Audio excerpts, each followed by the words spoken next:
Martin Rueil-Coquitane vous est présenté par Performance NC, la référence en produits récréatifs motorisés au Québec. Et Carrier BMW, vos concessionnaires BMW Motorrad au centre du Québec. Ainsi que Carrier Harley-Davidson, 3 succursales pour vous servir.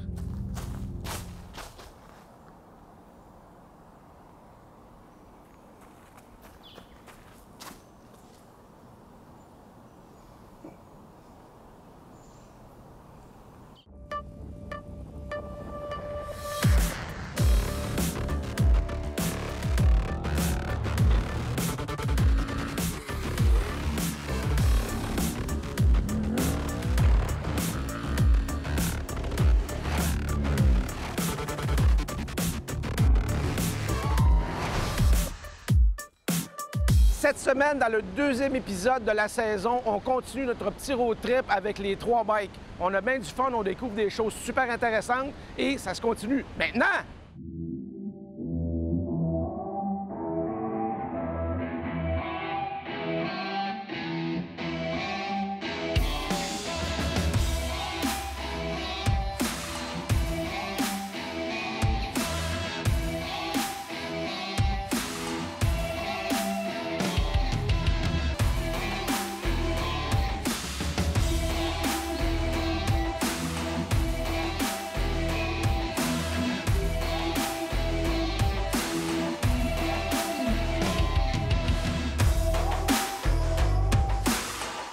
Notre petit road trip moto de début de saison nous fait partir de la région de Charlevoix à Baie-Saint-Paul pour être bien précis. Il faut ramasser une couple de techniciens à Québec et notre premier pit stop est Drummondville pour le ramassage du Ryker et de la RT 1250. Par la suite, on procède à Saint-Hyacinthe où on ramasse notre collègue Claude.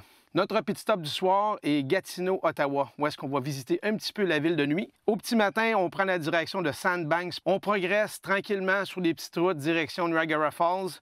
Au total, 1844 km en moto avec les 3 motos.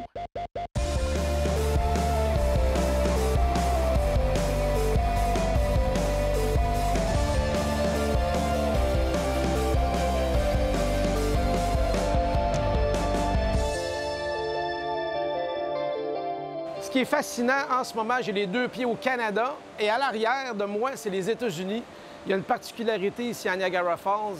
Tout le chemin qui part de Niagara Falls jusqu'à Niagara-on-the-Lake, c'est une bande d'à peu près 30 km. D'un côté de la rivière, on est au Canada et de l'autre côté, c'est aux États-Unis. C'est pas très achalandant en ce moment, mais on voit très bien qu'il y a plusieurs ponts. Il y a même un téléphérique qui traverse. Ça doit être extrêmement populaire durant la haute saison touristique. Alors, ça fait bizarre de dire qu'on est si proche de nos voisins, mais on ne peut pas vraiment traverser parce qu'il y a un peu beaucoup d'eau.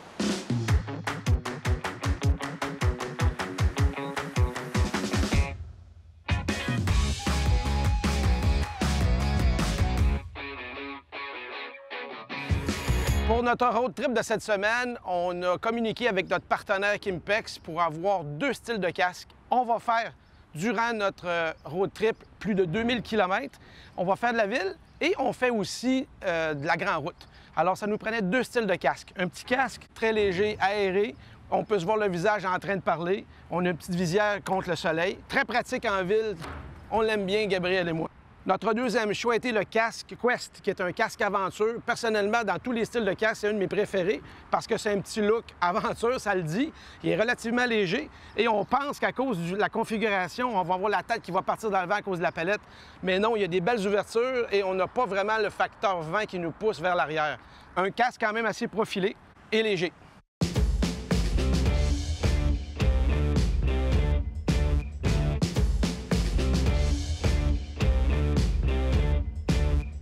Au moment de notre petit crochet à Niagara Falls, on a dégoté un grand parking inhabité dû à la situation actuelle. À notre grand plaisir, les autorités nous ont donné le droit d'aller un peu s'amuser. Les images que vous allez voir ne sont pas scientifiques, mais on voulait voir un peu comment les 3 motos réagiraient à faire des petits virages relativement serrés à l'aide de cônes. J'ai pas changé le monde en tournant autour des cônes avec les 3 véhicules, mais comme vous pouvez voir, ça réagit relativement différemment sur chacun des modèles. Les 3 sont efficaces. Il s'agit simplement de se pratiquer un peu et de prendre le temps de bien apprivoiser chacun des véhicules. Là-dessus, on continue!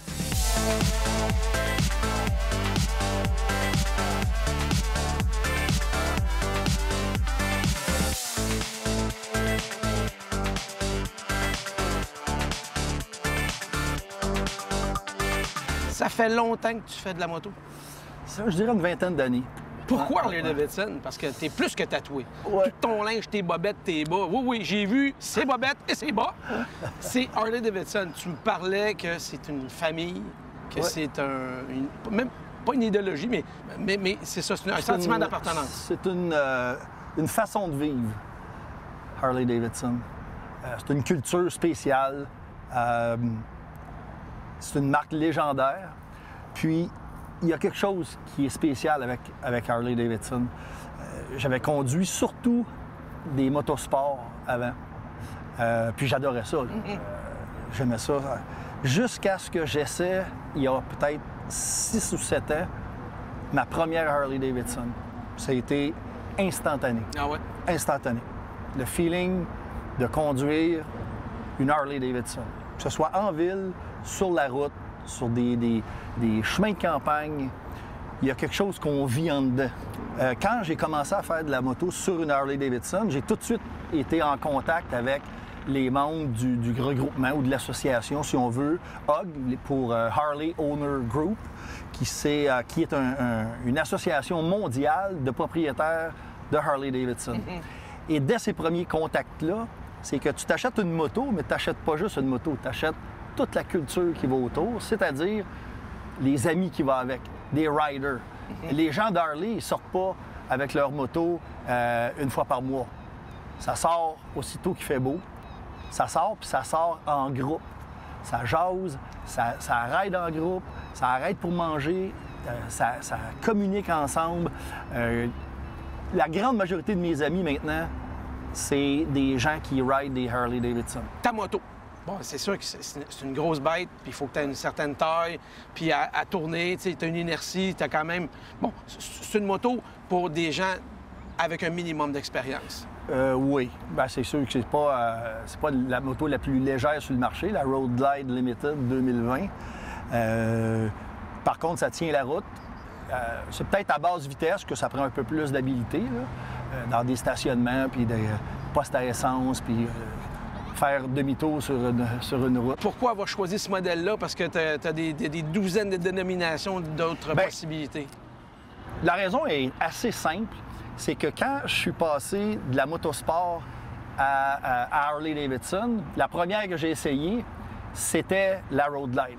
Parce que la Road Glide, comme une motosport, c'est une des seules Harley-Davidson, c'est la seule touring Harley-Davidson que le carénage ne bouge pas, que tes poignées tournent dans le carénage, comme une motosport.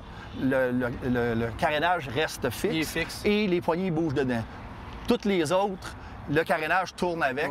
Mais moi, c'est celle-là que j'ai essayé au début. Je trouvais que ça ressemblait quand même à une motosport, même si c'était une grosse moto.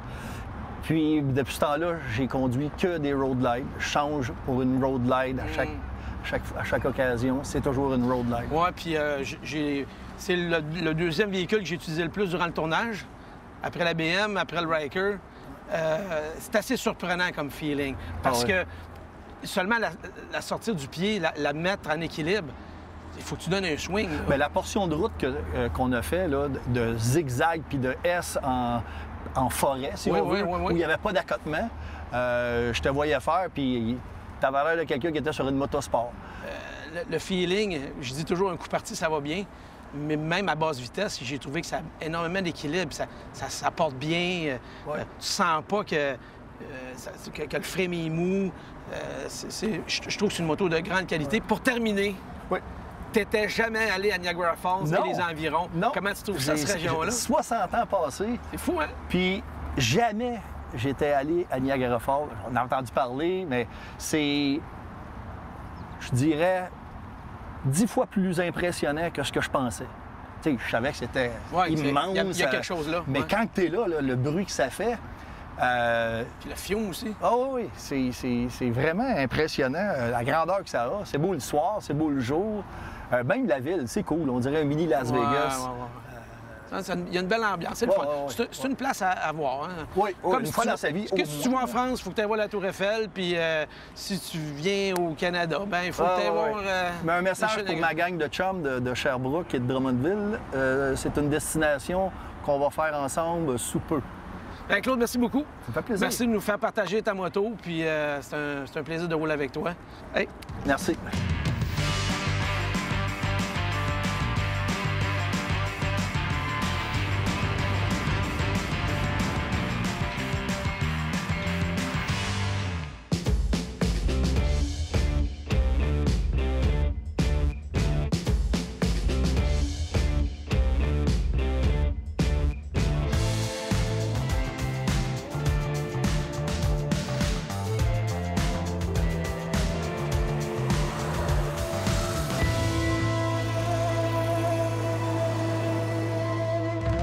Hélène, on est à Drummondville. C'est toi la directrice des ventes. On va dire l'experte BMW ici. Ça fait longtemps que tu fais ça? Ça fait environ 1 an que je suis chez Carrier BMW. OK. Dans le tournage de cette semaine et de la semaine prochaine, on a sélectionné 3 motos. On avait un éventail assez impressionnant parce que BMW a vraiment une grande ligne, une grosse ligne de motos, peut-être une des plus exhaustives de pas mal de fabricants. On a choisi la 1250 RT, qui est une routière par excellence. Est-ce qu'on peut dire que c'est ce qui roule le plus doux sur la route de BMW? En fait, il y a des modèles, la plupart des modèles BM roulent très doucement. C'est avec des suspensions technologiques comme on a sur tous les modèles, disponibles sur tous les modèles. On peut dire que c'est vraiment des motos confortables à rouler. La RT, la plus grande modification qui a eu lieu en 2019, c'est le changement du moteur, puis le camshaft qu'on appelle, qui, lui, a augmenté la puissance de 125 à 136 horsepower, ce qui fait aussi qu'il lui a donné plus de torque à basse vitesse, une augmentation de 14 Donc, le moteur, la moto se manie mieux à basse vitesse, il y a moins de vibrations et c'est vraiment une moto qu'on peut apprécier là, pour ça, avec ce nouveau moteur-là. Avant le tournage, je l'ai eu, j'ai réussi à faire un 550 km avec pour me familiariser. Généralement, c'est rapide. Avec celle-ci, c'est encore plus rapide. La moto, je l'appelle all-dressed. Elle a vraiment tout ce qui peut plaire à un motocycliste qui veut ce style de moto-là.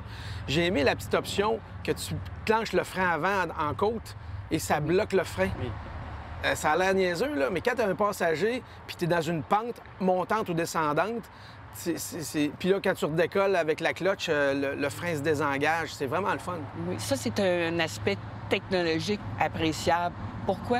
Parce que le recul, on le sait, le recul en pente, c'est souvent une cause d'instabilité ou peut-être d'accident potentiel. Alors, ce système-là, le contrôle de la stabilité en pente, ça fonctionne autant pour les pentes descendantes qu'ascendantes. Absolument. La moto, moi, je suis pas un grand gabarit. Je touche un pied à terre. Généralement, sur une moto, j'ai un bout de pied à terre. Mais je trouve que le centre de gravité est assez bien fait parce que même sur l'enlevé du pied, contrairement à la Harley-Davidson, où est-ce qu'il faut vraiment que tu donnes un bon coup. Là. C'est presque comme aller au gym. Là, on dirait que tout le centre de gravité de la moto avec le poids est central. Fait que tu forces beaucoup moins. Quand tu l'enlèves de la béquille, tu le remets. Je trouve que c'est vraiment user-friendly. Oui, c'est une force de cette moto-là. Elle est pas très lourde comparativement à d'autres modèles comme les K1600. Et les gens l'aiment à cause de comment ils ont calculé le centre de gravité qui demeure assez bas. Donc, les manœuvres à basse vitesse, ça se fait facilement. C'est pas une moto qui est intimidante comme d'autres modèles plus gros. Oui, absolument. Fait que ça en fait c'est vraiment une moto maniable. C'est la reine, on l'appelle d'ailleurs la reine des Alpes, c'est pas pour rien. Oui, je te crois. Moi, c'est un vrai coup de cœur. Dans les Alpes européennes, j'avais une GS 850 avec l'aide au shiftage, l'aide au changement de vitesse. Elle possède la même chose. C'est extrêmement efficace. C'en est même violent à la rigueur parce que quand tu es plein gaz puis tu top shift, la vitesse monte tellement vite que tu peux te ramasser illégal en quelques secondes, pour ne pas dire dans une fraction de seconde. C'est automatique, hein? On sait, le Quick Shifter Pro, c'est un système automatique pour le changement de vitesse. Alors, il n'est pas obligé d'être actionné, il est toujours là sur la moto. Ce qui est la beauté de la chose. Si on veut utiliser nous-mêmes la moto, c'est-à-dire on a juste à embrayer puis changer de vitesse. Si on veut pas, bien, la moto va le faire. Oui, puis à basse vitesse, c'est toujours mieux de prendre l'embrayage parce que ça donne un bon coup. L'efficacité de ça, c'est quand tu es haut dans les tours puis tu vas upshifter rapidement. Puis quand tu dis automatique, je te précise, il faut quand même que tu changes les vitesses avec ton pied. Bon, partout au Québec, au Canada, c'est très rare qu'un concessionnaire va avoir plusieurs bannières de plusieurs fabricants. Drummondville et Sherbrooke sont des exceptions. Dans le magasin, étant donné qu'il y a la bannière Harley-Davidson, tu as la bannière Can-Am, est-ce que vous vous rentrez en conflit ou vous vous complétez? Non, je pense que ça complète pour le choix. Les gens ont le choix. Ils vont voir. Souvent, aussi, il y a des échanges qui se font. Les gens d'Harley, quand ils cherchent un petit peu plus de confort, ils viennent vers le BMW. Ou quand les gens veulent avoir un petit plus de style, ils vont aller vers l'Harley-Davidson. Ou en même titre que les gens qui recherchent une moto plus... on vieillit, ils veulent pas avoir trop une grosse bécane, ils vont aller vers le BRP. Fait que je pense que ça fait une belle synergie entre les marques. Il y en a pour tous les goûts. Oui, c'est ça. Qu'est-ce qui est le plus populaire dans la gamme? En fait, moi, ce que j'aime beaucoup cette année dans la gamme 2020 que BM a sorti, c'est qu'ils ont pensé aux pilotes intermédiaires. Ils ont sorti la 900 XR. C'est un beau modèle qui est super beau, super bien dessiné. C'est un peu le petit frère de la nouvelle S1000 XR. Mais c'est des motos là, que, juste au niveau technologique, c'est super bien fait. Ceux qui ne le savent pas à la maison, si vous avez une moto-aventure homologuée pour la route, très important, vous avez accès à énormément de sentiers quad au Québec, les sentiers de la Fédération des clubs quad. Ça ouvre un terrain de jeu exceptionnel parce que c'est le fun de quitter l'asphalte pour aller pogner un chemin de garnotte, une ZEC ou quelque chose. Mais les trails de quad, là, tu es capable de sortir en toi ton petit côté aventurier hors route. Ah, tout à fait. Il y a du sable, les chemins forestiers. Il faut choisir le moment où on y va. Après une pluie, c'est sûr qu'il y a beaucoup de bouettes. Alors, ceux qui veulent se salir, c'est l'endroit idéal. Puis, il y a vraiment des beaux sentiers au Québec. Je te disais que le segment aventure, pour moi, est mon segment préféré. J'ai eu la chance de rouler il y a un petit peu plus d'1 an sur la 310 GS. Oh! Hey! Qualité-prix, c'est pas battable. Ça rivalise avec les autres fabricants, les Japonais, les autres. Quelle belle petite moto à conduire. Puis elle est belle au look en plus. Ben oui, je pense pas acheter une d'ailleurs. J'ai succombé. Mais il faut dire, j'ai vu aux États-Unis, ils ont fait un espèce de match pour comparer la 1250 avec la 310. Et moi, j'étais étonné des résultats. La 310 accotait dans toutes les épreuves, les 10 épreuves qu'ils ont faites, les performances de la 1250. Ah, voyons. Hélène, le temple de la renommée de la moto et ton nom, j'ai entendu ça quelque part. C'est quoi le deal? Il est arrivé quelque chose d'extraordinaire. J'ai été mise en nomination pour être intronisée en 2020 au Temple de la renommée de la moto du Canada pour mon implication dans le monde de la moto. Alors, c'est un honneur pour moi. C'est vraiment... Génial. Fait que t'as pas rien que les babines, tes bottines qui vont avec. Semble-t-il que oui. Depuis plus de 20 ans que je suis impliquée dans ce milieu-là. Et je pense que c'est une reconnaissance que j'apprécie énormément. Là. Fait que t'en fais. Tu fais pas seulement en vente, t'en fais. Ça veut dire, ce que tu me dis, c'est qu'on va se donner rendez-vous plus tard cette année pour une petite aventure GS. J'ai entendu dire même quelqu'un faisait des formations. Ça se peut qu'on aille les voir plus tard cette saison. Oui, Puis en même temps, on va aller explorer quelques régions du Québec. Fait que BMW, c'est pas terminé. Ça commence plus tard cette saison, durant la saison 9 d'Octane. On ira faire du 850 GS et du 1250. Puis je pense à quelqu'un qui aimerait bien m'accompagner. Je pense à quelqu'un. Vous allez bien le voir. Puis Hélène, merci beaucoup. Un réel plaisir de travailler avec vous autres puis de collaborer dans les aventures de Martin. Et bonne continuité avec ta 310 GS. Parfait, merci beaucoup. On se croisera peut-être sur les trains. Ben, on sait jamais. Ou sur la route.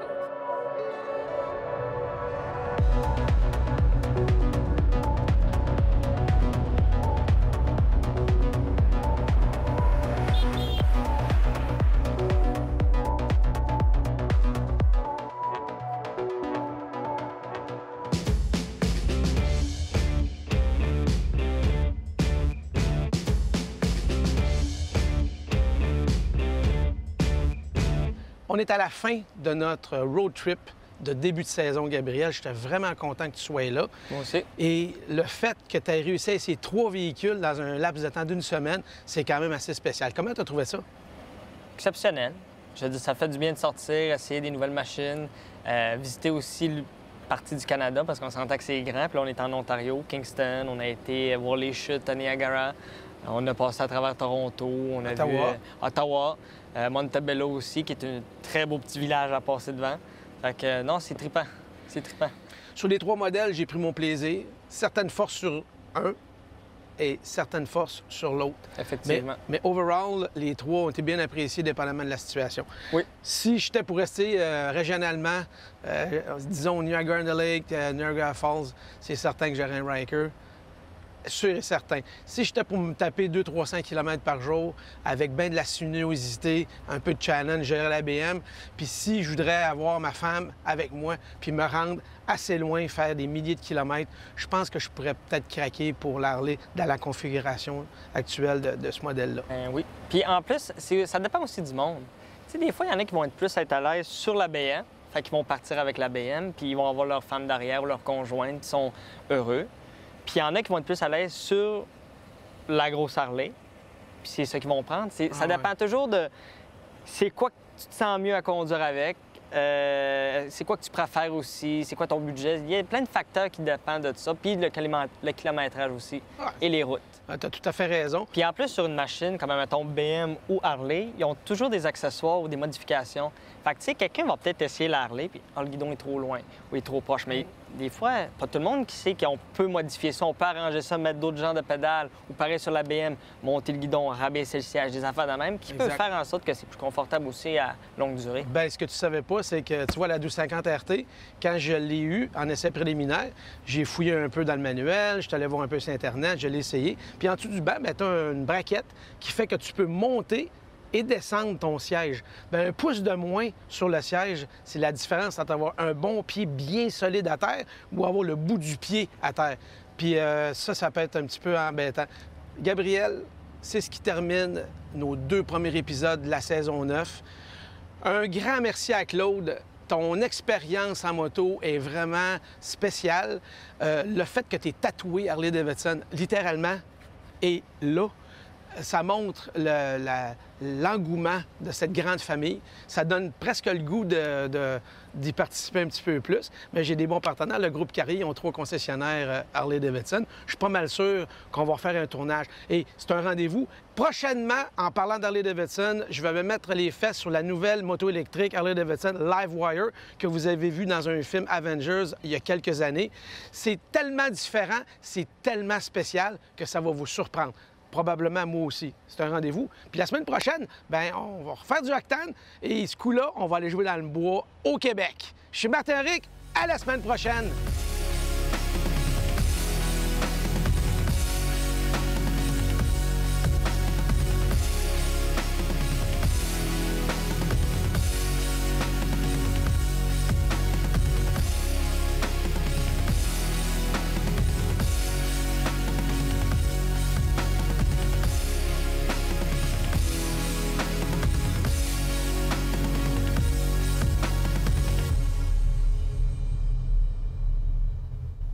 Martin Rick Octane vous est présenté par Performance NC, par Carrier BMW et Carrier Harley-Davidson. Ah oui, suivez-nous sur les médias sociaux Octane.